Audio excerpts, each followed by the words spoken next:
दिंडोरी तालुक्यातील इंदोर येथील दरगोडे कुटुंबांवर ओढवलेल्या दुर्दैवी घटनेनंतर राज्याचे अन्न व औषध प्रशासन व विशेष सहाय्य मंत्री नरहरी झिरवाळ यांनी दरगोडे कुटुंबांच्या घरी जाऊन सांत्वनपर भेट दिली आहे। या दुःखद प्रसंगी त्यांनी कुटुंबियांच्या भावना जाणून घेत त्यांना धीर देत शासन त्यांच्या पाठीशी ठामपणे उभे असल्याचा विश्वास दिलाय। दिंडोर येथील शिवाजीनगर परिसरात विहिरीत कार कोसळून झालेल्या भीषण अपघातात इंदोर येथील 6 शालेय विद्यार्थ्यांसह 2 कुटुंबातील 9 जणांचा मृत्यू झाल्याने संपूर्ण परिसरात शोककळा पसरली आहे। या घटनेने इंदोर गावावर व तालुक्यावर दुःखाचे सावट दाटल्याने ग्रामस्थांमध्ये हळहळ व्यक्त होत आहे। दरम्यान शासनाच्या वतीने मदत प्रक्रियेला तातडीने गती देण्यात आली आहे। मुख्यमंत्री देवेंद्र फडणवीस यांनी अपघातातील प्रत्येक मृतांच्या कुटुंबियांना प्रत्येकी 5 लाख रुपयांची आर्थिक मदत मुख्यमंत्री सहाय्यता निधीतून मंजूर केली होती।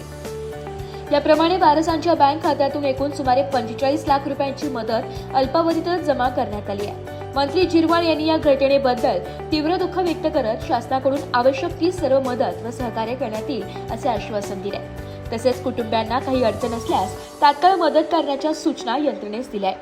यावेळी दिंडोरी पेठ उपविभागीय अधिकारी डॉक्टर अप्पासाहेब शिंदे, तहसीलदार मुकेश कांबळे, क्रांतीवीर व्ही.एन. नाईक, शिक्षण संस्थेचे सरचिटणीस हेमंत धात्रक, प्रकाश शिंदे, जिल्हा परिषदेचे माजी उपाध्यक्ष प्रकाश वडजे, संचालक शरद बोडके यांच्यासह पदाधिकारी, ग्रामस्थ आणि नातेवाईक उपस्थित होते। ब्युरो रिपोर्ट, नाशिक लोकशाही न्यूज, नाशिक।